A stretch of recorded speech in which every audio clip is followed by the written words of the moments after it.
चलिए सीधा रुख करेंगे छत्तीसगढ़ का, जहां पर देश के गृह मंत्री अमित शाह पहुंचे हुए हैं और आज एनआईए कार्यालय का उद्घाटन वहां पर कर रहे हैं और सीएम भूपेश बघेल भी वहां पर मौजूद है।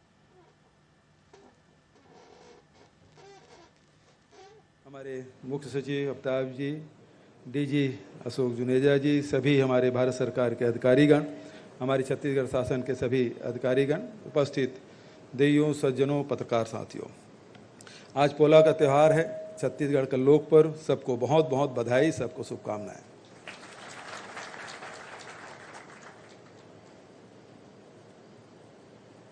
बहुत कम अंतराल में लगातार गृह मंत्री जी से मुलाकात हो रही, 2 बार दिल्ली में और अभी मध्य क्षेत्रीय परिषद की भी बैठक और आज छत्तीसगढ़ में मुलाकात, और बहुत सारी बातें छत्तीसगढ़ के बारे में मध्य क्षेत्रीय परिषद की बैठक में बहुत सारे निर्णय हुए जो छत्तीसगढ़ के पक्ष में है। उसके लिए मैं गृह मंत्री जी को धन्यवाद देता हूं। साथ ही एनआईए के कार्यालय शुरू होने से निश्चित रूप से बहुत सारे जो घटनाएं हैं जिसके बारे में दिनकर गुप्ता जी ने, महानिदेशक का नाम नहीं ले पाया, क्षमा चाहूँगा, बहुत विस्तार से जानकारी आपने दी।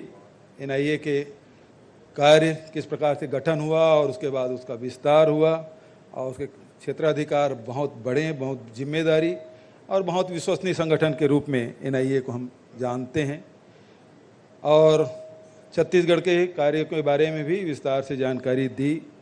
अभी जो वामपंथी उग्रवाद की 2 घटनाएं घटी वो भी आपके अधीन जांच में है, जीराम घाटी के है, और भीमा मंडावी जी पूर्व विधायक, उसके भी जो हत्या हुई वो भी जांच में पेंडिंग है। और लेकिन बहुत सारे और भी जो जानकारी आपने दी उसके लिए मैं आपको धन्यवाद देता हूँ। आदरणीय साथियों,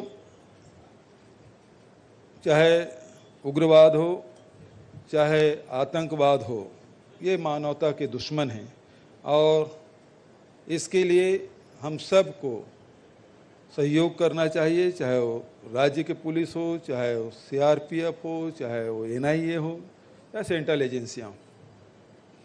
जिस प्रकार से छत्तीसगढ़ में वामपंथी उग्रवाद छत्तीसगढ़ राज्य बनने के साथ ही हमको विरासत में मिली थी और बहुत तेज़ी से बढ़ा भी, बहुत सारे हमारे जवानों की शहादत हुई, आम नागरिक मारे गए, धन जन की हानि हुई, लेकिन उससे जूझते हुए आज इस बात का हमें संतोष है कि नक्सलवाद को बहुत पीछे धकेलने में हम सब सफल रहे।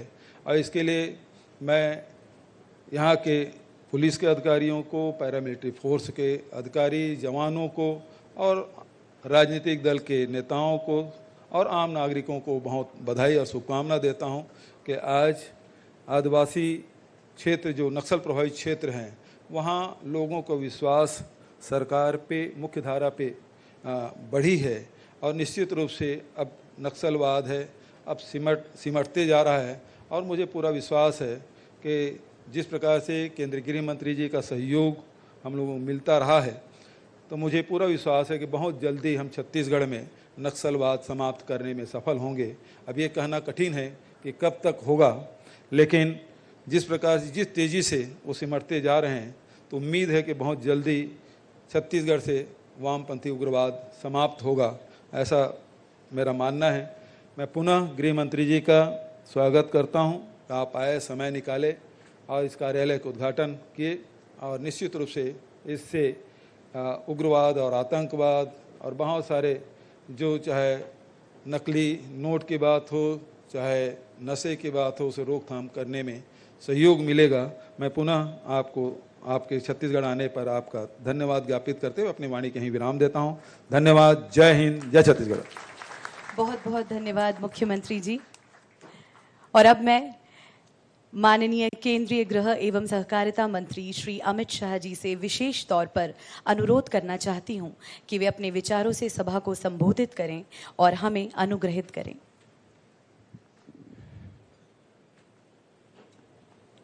आज के इस छोटे मगर बहुत महत्वपूर्ण कार्यक्रम में उपस्थित छत्तीसगढ़ शासन के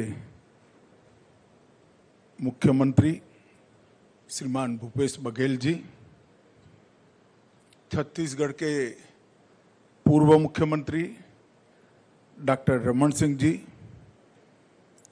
छत्तीसगढ़ के गृह मंत्री श्री ताम्रध्वज साहू जी, मोदी जी की मंत्रिपरिषद में मेरी साथी छत्तीसगढ़ की ही नेत्री बहन रेणुका सिंह जी, रायपुर के सांसद श्री सुनील कुमार जी, श्री दिनकर गुप्ता जी और आज के कार्यक्रम में आए हुए सभी गणमान्य अतिथिगण, भाइयों एवं बहनों, सबसे पहले तो मैं तीजा पोला के शुभ अवसर पर समग्र छत्तीसगढ़ वासियों को बहुत मन से बहुत बहुत शुभकामनाएं और बधाई देना चाहता हूं। हमारे यहाँ परंपरागत जो त्योहार बने हैं वो बहुत सोच समझकर हमारे पूर्वजों ने बनाए हैं। अनेक विविध चीजों को त्योहारों के साथ जोड़कर जनमानस का और जनता का व्यापक प्रशिक्षण करने की इसमें संदेश रखा है। आप पोला के त्योहार को ही ले लीजिए, ये अन्न के उत्पादन से जुड़ा हुआ है। अन्न माता जब गर्भ धारण करने की अनुकूल वातावरण होता है तब ये मनाया जाता है। बैल का भी पूजन कर कर कृषि प्रधान देश के अंदर न केवल गाय का महत्व लोगों के सामने रखना, कृषि से लिए जितने उपयोगी चीजें हैं वो सभी का हम पूजन करते हैं और भाई बहन के बीच में स्नेह के रूप में भी इस त्योहार को मनाते हैं। मैं फिर से एक बार पोला के त्योहार की बहुत बहुत शुभकामनाएं देना चाहता हूं। मित्रों, आज ये भव्य भवन जो दिखाई पड़ता है वो एनआईए की बढ़ती हुई शाख और बढ़ते हुए दबदबे का प्रतीक है। एजेंसियों के लिए जो समय एनआईए की स्थापना को हुआ है वो समय बहुत लंबा नहीं है।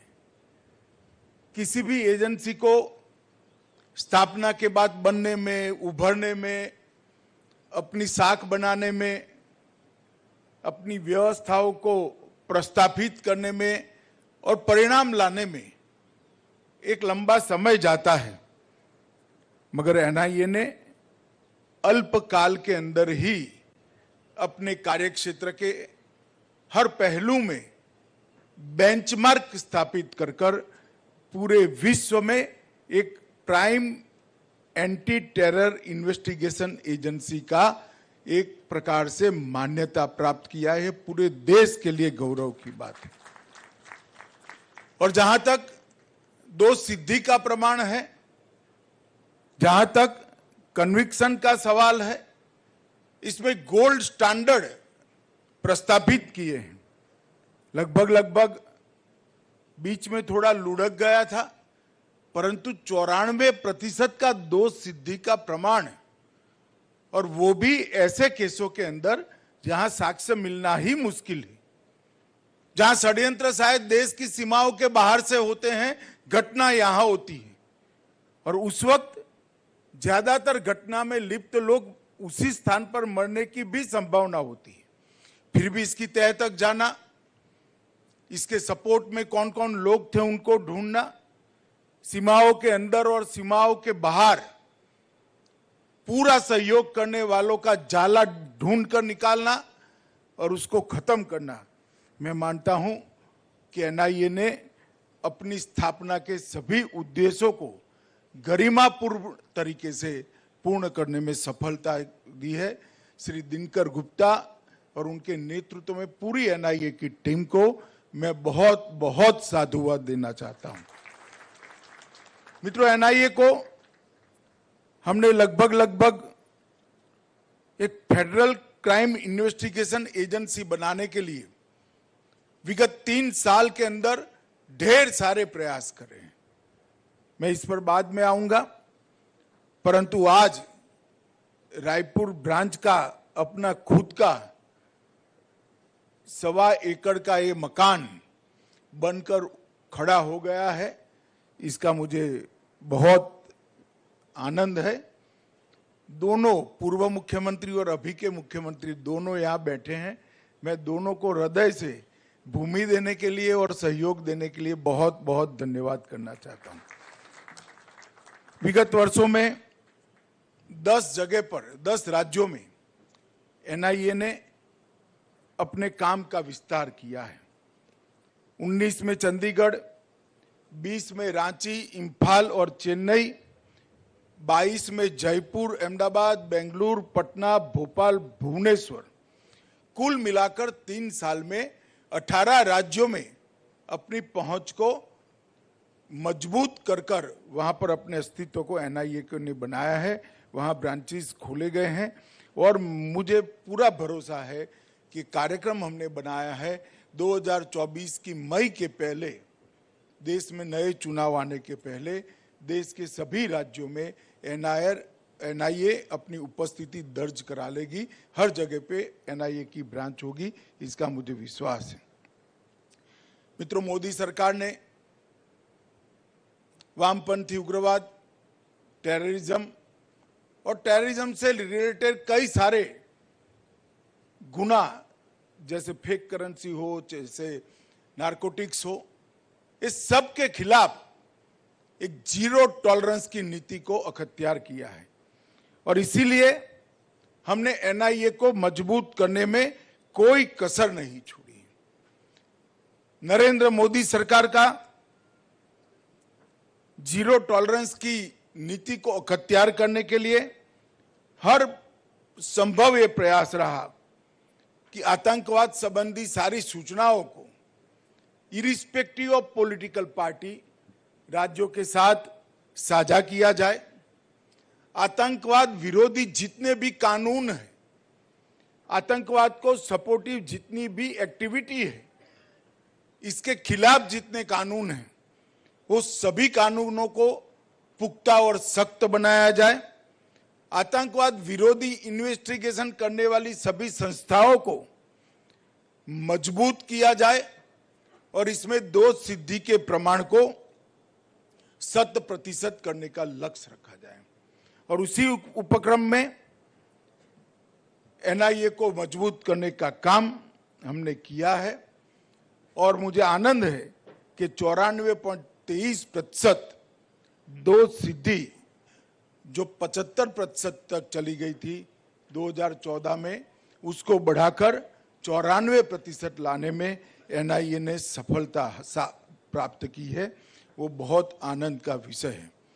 मित्रों, एनआईए को मजबूत करने के लिए भी क्वालिटी ऑफ इन्वेस्टिगेशन, तकनीकी श्रेष्ठता, साइबर और फॉरेंसिक सहायता, बेस्ड मैन पावर, उनका प्रशिक्षण और कंटिन्यूअसली लर्निंग प्रोसेस, ये सारी चीजों को एनआईए की कार्य पद्धति में इनबिल्ट कर लिया गया है। इसके कारण एनआईए अपने आप में धीरे धीरे एक आतंकवाद विरोधी इंस्टीट्यूशन का रूप अख्तियार कर लिया है और मुझे भरोसा है कि इसे आने वाले दिनों में आतंकवाद की समस्या से और वामपंथी उग्रवाद की समस्या से देश को मुक्त कराने में बहुत फायदा होगा। 2019 के बाद हमने एनआईए एक्ट और यूएपीए एक्ट के अंदर बहुत महत्वपूर्ण संशोधन किए। हमने एनआईए का दायरा देश से बढ़ाकर जिनके साथ जिन देशों के साथ हमारी राजनयिक संधियां हैं, वो देशों तक बढ़ाने का काम किया है, जिससे आतंकवाद का प्लानिंग कहीं पर भी हुआ हो, प्लानिंग करने वालों तक एनआईए पहुंच सके और बाहर से प्रेरित किसी भी आतंकवादी हमले का जड़ तक जांच कर सके। इसके अलावा मानव तस्करी, प्रतिबंधक विस्फोटक और साइबर अपराध जैसे मुकदमों की भी जांच का अधिकार एनआईए को हमने दिया है। और आतंकवादी संगठनों को प्रतिबंधित करना और प्रतिबंधित कर आतंकवादी संगठन घोषित करना और संगठनों के साथ साथ व्यक्तियों को भी, आतंकवादियों को भी आतंकवादी घोषित करने का अधिकार हमने एनआईए को दिया है। क्योंकि आम तौर पर दिखाई पड़ता था प्रतिबंध किसी भी संगठन पर लगाते थे, आतंक का काम करने वाले लोग दूसरे नाम से नया संगठन बनाते थे। मगर जब व्यक्ति को ही आतंकवादी घोषित कर प्रतिबंधित करते हैं तब तकलीफ उनकी बढ़ती है। और अब तक 36 व्यक्तियों को एनआईए ने आतंकवादी घोषित करने का काम किया है और अंतर्राष्ट्रीय स्तर पर भी इसकी मान्यता प्राप्त हुई है। एनआईए को न केवल सिर्फ एक इन्वेस्टिगेशन एजेंसी, एक क्षेत्र का पूरा डेटाबेस एनआईए के अंदर बने, चाहे कोई भी देश के अंदर विगत 50 साल के अंदर आतंकवादी घटना हुई हो, उसकी एफआईआर, उसका इन्वेस्टिगेशन और उसके जजमेंट्स और सर्वोच्च अदालत तक के उसके फैसले, ये सारों का एक डेटाबेस एनआईए में बनाने की हमने शुरुआत की है। इसी तरह विस्फोटक सामग्री का भी डेटाबेस हमने बनाने का प्रयास किया है और आर्टिफिशियल इंटेलिजेंस के द्वारा ये डेटाबेस को एनालिसिस कर उनके काम की पद्धति भी एनआईए ढूंढने में प्रयासरत है, जिस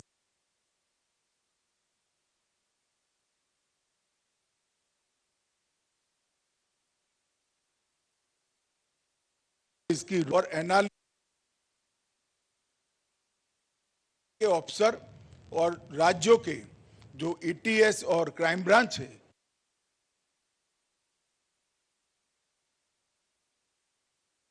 केस का मैं जरूर जिक्र करना चाहूंगा। मोदी सरकार बनने के बाद कश्मीर को संपूर्णतया हमने आतंकवाद से मुक्त करने का प्रयास किया है। धारा 370 हटने के बाद स्वाभाविक रूप से वहां पर शांति भी दिखाई पड़ती है और आज वहां पर आतंकवादी गतिविधियों पर हमारी एजेंसियों का संपूर्ण वर्चस्व प्रस्थापित किया हुआ हम देख सकते हैं। और ये होने का एक महत्वपूर्ण कारण है कि टेरर फंडिंग, टेरर को फंड करने वाले सारे भी जो लोग थे, इस पर एनआईए ने 19 और 20 में कठोर कार्यवाही की और 18 में भी की। 18, 19, 20 में 105 मामले दर्ज किए और 876 आरोपियों को पकड़ लिया गया है और 105 में से 94 मामलों में चार्जशीट भी दायर कर दी गई। मित्रों, नरेंद्र मोदी सरकार ने वामपंथी उग्रवाद को भी मूल समेत उखाड़ने का संकल्प किया है। लो में अब वामपंथी उग्रवाद सिमट कर रह गया है। 2009 में सर्वाधिक घटनाएं 2258 हुई थी। इसमें 77% कटौती के साथ 2021 में वो सिर्फ 509 तक बच गई है। जान गंवाने वाले नागरिक और सुरक्षा कर्मी जो 2009 में सर्वाधिक 1005 थे, उसमें 85% की कटौती हुई है और 2021 में वो सिर्फ 147 तक रह गई है। और सिर्फ 86 जिले अब घटनाओं को रिपोर्ट करते हैं। पहले 120 जिलों तक फैला हुआ था, 120 से घटकर 46 जिलों तक आए हैं। बहुत बड़ी उपलब्धि है। छत्तीसगढ़ के अंदर कुछ क्षेत्र अभी भी वामपंथी उग्रवाद से ग्रसित है, मगर मुझे पूरा विश्वास है भारत सरकार और छत्तीसगढ़ सरकार दोनों मिलकर यहां से भी वामपंथी उग्रवाद को खत्म करने में हमें पूरी सफलता मिलेगी, इसका मुझे विश्वास है। हिंसक घटनाओं में 50% की कमी आई है, मौतों में 66% की, सुरक्षा बलों के मृत्यु में 71% की और आत्मसमर्पण में 140% की वृद्धि हुई। यही बताता है कि चारों मानांकों में हमने बहुत अच्छा सफलता प्राप्त किया है। भारत सरकार, जहां तक वामपंथी उग्रवाद और टेररिज्म का सवाल है, राज्य सरकारों का सहयोग लेती भी है, राज्य सरकारों को सहयोग देती भी है, क्योंकि ये लड़ाई कोई राज्य सरकार या केंद्र सरकार विशेष के सामने नहीं है। ये लड़ाई मानवता के खिलाफ है, देश के खिलाफ है, देश का अर्थतंत्र के खिलाफ है। जब तक वामपंथी उग्रवाद समाप्त नहीं होता, वहां पर विकास नहीं पहुंच सकता। जब तक वहां विकास नहीं होता, वहां के लोगों का भला नहीं हो सकता। विकास के बारे में भी ढेर सारे कदम हमने उठाए हैं और बहुत लंबा सूची है, मैं इस पर बहुत ज्यादा बोलना नहीं चाहता, परंतु वामपंथी उग्रवादों की विस्तारों का कनेक्टिविटी, वहां पर शिक्षा का स्तर ऊपर लाना, वहां रोजगारी को बढ़ावा देना, वहां पर रोड गांव तक इसकी रीच बढ़ाना और वहां पर सुरक्षा बलों की प्रेजेंस को, उनकी उपस्थिति को जहां तक लॉजिकल एंड तक ले जाए लड़ाई को, वहां तक पहुंचाने में हमें ये 8 सालों में बहुत सफलता मिली है। आज एनआईए ने रायपुर के अंदर अपने नए भवन का उद्घाटन किया है। डीजीपी यहाँ पर बैठे हुए हैं, एनआईए के सारे वरिष्ठ अफसर भी दिखाई पड़ते हैं। मैं डीजीपी को एक ही बात कहना चाहता हूँ, भवन से कभी परिणाम नहीं आते हैं, भवन के अंदर भावना आरोपित करने का काम आपका है। जब तक भावना, कर्तव्यनिष्ठा और अच्छा इन्वेस्टिगेशन नहीं होगा, सफलता नहीं मिलेगी। मुझे विश्वास है एनआईए अपने उज्जवल भूतकाल के अनुरूप भविष्य में अपने रिकॉर्ड को और अच्छा करेगा, इसका मुझे विश्वास है। बहुत बहुत शुभकामनाएं और छत्तीसगढ़ शासन का धन्यवाद कर मेरी बात को मैं समाप्त करता हूं। वंदे मातरम।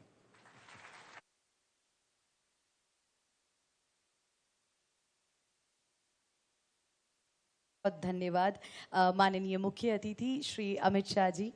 और अब मैं अनुरोध करना चाहूँगी श्री भूपेश बघेल जी से, माननीय मुख्यमंत्री छत्तीसगढ़ शासन, कि वह मुख्य अतिथि माननीय केंद्रीय गृह एवं सहकारिता मंत्री श्री अमित शाह जी को विशेष भेंट प्रदान करें।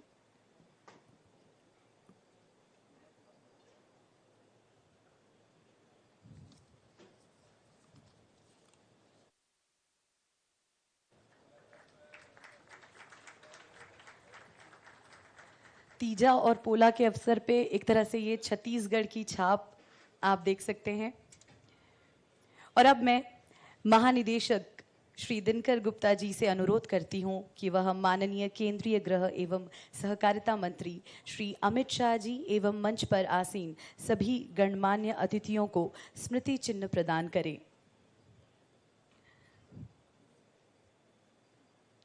माननीय केंद्रीय गृह एवं सहकारिता मंत्री श्री अमित शाह जी।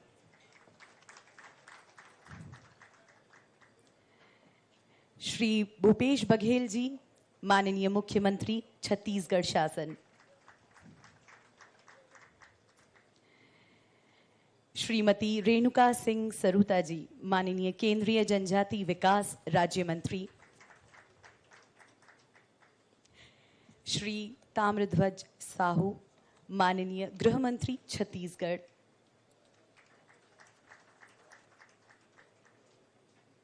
डॉक्टर रमन सिंह जी, पूर्व मुख्यमंत्री छत्तीसगढ़ शासन। श्री सुनील सोनी जी, माननीय सांसद रायपुर।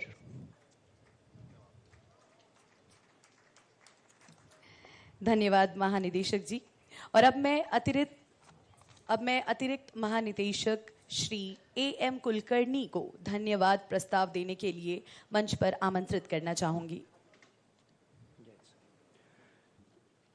एनआईए के रायपुर शाखा के नवनिर्मित भवन के उद्घाटन के शुभ अवसर पर उपस्थित आदरणीय गृह एवं सहकारिता मंत्री भारत सरकार श्री अमित शाह सर, मैं एनआईए परिवार की ओर से आपका हार्दिक धन्यवाद व्यक्त करता हूं कि अपनी व्यस्ततम दिनचर्या में से समय निकालकर आप आज हमारे बीच उपस्थित हुए और इस समारोह को एक अलग ऊंचाई प्रदान की। महोदय, आपके विस्तृत मार्गदर्शन और आशीर्वचनों से पूरे एनआईए परिवार का मनोबल बढ़ा है एवं उनका उत्साहवर्धन हुआ है।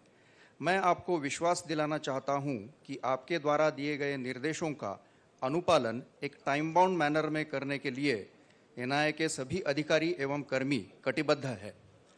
मैं धन्यवाद ज्ञापन करना चाहता हूं आदरणीय मुख्यमंत्री छत्तीसगढ़ सरकार श्रीमान भूपेश बघेल जी, आदरणीय राज्य मंत्री जनजातीय कार्य मंत्रालय भारत सरकार श्रीमती रेणुका सिंह जी, आदरणीय गृह मंत्री छत्तीसगढ़ सरकार श्रीमान साहू जी, पूर्व मुख्यमंत्री आदरणीय डॉक्टर रमन सिंह जी तथा माननीय सांसद रायपुर श्री सुनील कुमार सोनी जी का, जिन्होंने आज यहाँ उपस्थित होकर इस समारोह की भव्यता को बढ़ाया है।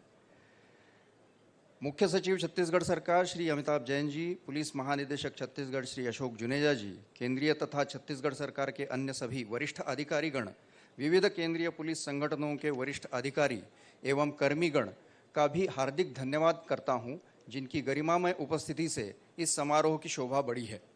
एनआईए के महानिदेशक श्री दिनकर गुप्ता जी का आभार व्यक्त करता हूं, जिनके निर्देश में इस समारोह का सफल आयोजन अत्यंत कम समय में हो पाया है। साथ ही साथ सभी माध्यम प्रतिनिधि, एनआईए परिवार के सभी सदस्य, छत्तीसगढ़ पुलिस एवं प्रशासन के प्रतिनिधि एवं अन्य सभी व्यक्ति जिन्होंने इस समारोह को सफल बनाने में दिन रात कड़ी मेहनत की है, उन सभी का आभार व्यक्त करता हूं। धन्यवाद। जय हिंद।